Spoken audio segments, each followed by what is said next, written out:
som zo starej školy, keď sa videá robili ešte na šírku, tak prepáčte, ale budem držať telefon takto. Počkajte, trošku menej svetla. Áno, tak toto môže byť.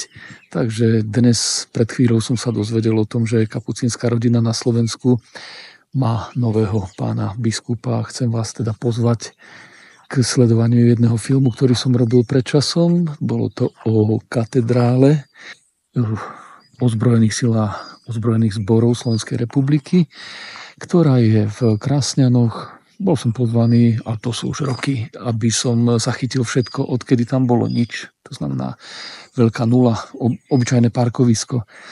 A ľudia, ktorí tam pracovali a aj pán biskup, ktorý to všetko zariadil vtedy, pán arcibiskup Ján Sokol, mi porozprával zaujímavé veci. Vieme o ňom, že je zhovorčivý a že vie veľmi pekne rozprávať príbehy, ale to, čo porozprával o výbere miesta a o iných veciach ohľadom katedrály, tak to bola naozaj zaujímavosť, ktorá zaznie hneď na začiatku, v úvode filmu.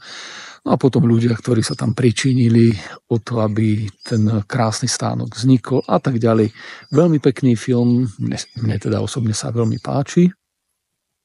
Uvidíme ako vám, samozrejme nájdete ho tam, kde vás pozývam stále, to znamená na platforme herohero.co. Ešte dajte lomítko a napíšte moje priezvisko, to znamená Hirko. Nemusíte sa toho báť. OK, dobre, o tom inokedy.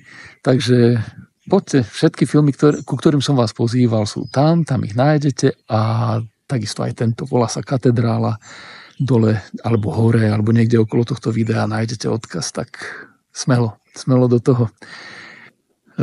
Príjemné sledovanie. A ja pokračujem ďalej. Hríby síce ešte nerastú, ale v lese je krásne.